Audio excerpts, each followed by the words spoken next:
It's your boy Shanae Cuz. I am your favorite freedom father, thugging it everywhere. Don't believe me? Ask that bitch nigga about me. You dig? Alright, Jim Jones dropped a new album last night. I don't know about you, but I did not stay up to no midnight waiting for this shit. Bad enough, I went and did a review on this shit just because, it's Jim. Now, I must say, this is one of Jim's better albums that he's produced in the last 5 albums. The Lobby Boy was too overrated, and it wasn't as good as everybody made it out to be. But the track list of this reads Gunshot featuring Beam, Fuck You Better featuring Jeremiah. I totally skipped that first. My favorite track of all was Better Off featuring Trav and Benny the Butcher. Shout out to Benny the Butcher for this one. Is I guess, New York. Trav, I feel like Trav is a little bit overrated, a little bit underrated, and overrated. He just seems too want to be gangster. I think his biggest issue was signing with Meek Mills, and that kind of threw him on his shelf and shit. You dig? I guess the song is called "You Know the Vibe" featuring Ty Dolla $ign. That was dope too. First Plug featuring Pleasure P. Let It Go featuring Tink and the Ball Greasy. I kind of stopped right there because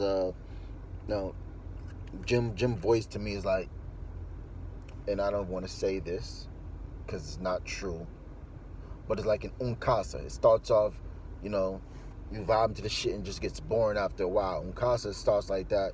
Uncasa's like Freeway. His voice is like interesting at first and it just gets boring like after the first 30 seconds. But yeah, Jim album definitely started to bore me. No Sin City. No, that's Cam People. Like, where your common features at, man? I know. And Sin City is both Jim and Cam People, so my apologies for even saying that. But yeah, like, I don't know. Like, what made me start listening to Jim was Max B. Oh yeah, and I guess all these songs was produced by Young Berg, and shout out to Jim for making Young Berg. I won't even say making him relevant, because I didn't even know. I always hear hitmaker on everybody beats, but I wasn't thinking it was Young Berg. I guess his name Young Berg is so tainted and tarnished, he had to change that shit.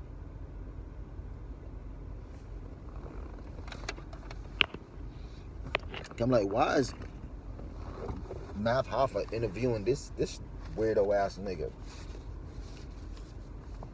Kind of watch a couple of segments of the interview, and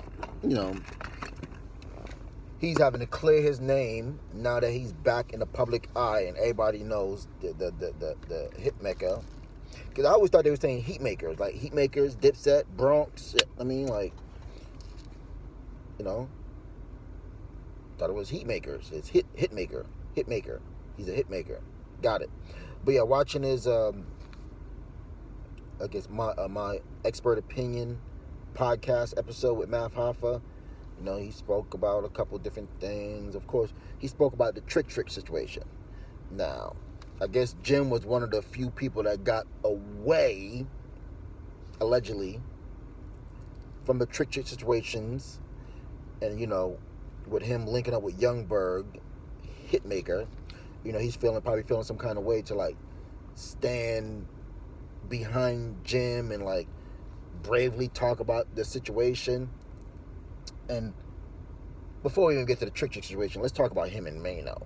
Like, I know there's really been no long feud between Mano and Youngberg after the slapping. But like, after nigga slapped me, like, nigga, we ain't gonna be just chilling like nothing ever happened. Like, I don't know. But like he said, he's never been a straight nigga. He's always been a nigga about the ladies. He's emphasized that a couple times. But at the same time, you want to like try to bash Trick. But the same scenario, Trick wasn't the one that put hands on you. It was one of his homeboys. Now, going to the Trick situation, Everybody want to talk their shit, but you see in the Mal Hoffa interview, when they kind of spoke about Trick, it went quiet for like 15 seconds. Because at the end of the day, everybody's touchable, and you don't want to fuck with them Detroit niggas. But yeah, he went on talking about situation where, you know, I guess Caviar Cap 1, Caviar Dreams. For those that's not familiar with him, I guess he was supposed to be his hype man. I guess a similar situation went down where he felt like he had him lined up and robbed, yada, yada, yada. Can't go against the OG Trick, cuz. Not trying to criminate cuz or whatever, but like, even listen to the interview with Trick. He let it be known, hey, it was not him that snatched the chain. But now, the reason why he took the chain and made it go on a citywide tour was because, you know, his daughter grabbed the chain and posted on the internet. And what motherfuckers gonna think? Oh, this girl has something to do with robbing my chain. So now it made her a prime target. So he said, you know what? If my baby girl gonna be a prime target, everybody gonna be a prime target. So he made everybody take the picture with the chain, which made sense. And as he said, he's the OG. So he put the situation all the way to cease. Like, we ain't gonna be out here clout chasing, but then when it became a situation, he had to embrace it and just push the shit. You know what I mean? At times it be like that. So for example, let's say my homeboys rob a nigga, I take the chain from him, and then my son or my daughter go on the internet posting it.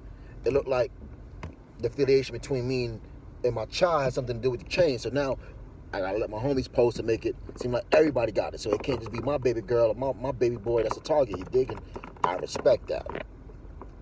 But like, my nigga, you niggas be talking hella greasy. Like, y'all niggas like run shit, my nigga. Like, Jim, I respect how active you are with the young niggas, but you ain't that nigga at all.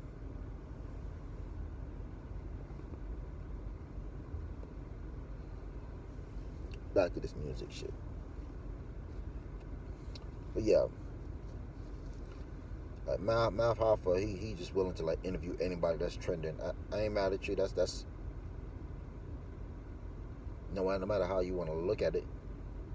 You all podcast hosts are some type of journalist. You are researching information, you bringing it up, you're interviewing people, asking questions to get answers, Q&As. Like, only thing you're not doing is talking politics. But I ain't gonna talk about the motherfucking head off. What you think about this Jim album? Have you even heard this shit yet? Are you gonna take the time to listen to a Jim Jones album in 2023? Like, who the fuck is listening to Jim Jones? Apparently me. Apparently my crazy ass. But yeah, stay tuned. A lot of dope shit coming your way. If you're not already subscribed to the channel, subscribe, hit the notification button, so when I drop these awesome videos, you get that ding, ding, ding. Tell me what is one, Johnny, another motherfucking awesome video from me. Follow me on Instagram, Revolutionary Cuz. Got my new page, Revolutionary Cannabis, as well as my backup page, The Revolutionary Cuz Show. Like my Facebook fan page, The Revolutionary Cuz Show, of course. Until next time, you know this. Smoke one for your boy. Stay dangerous, y'all. Triples.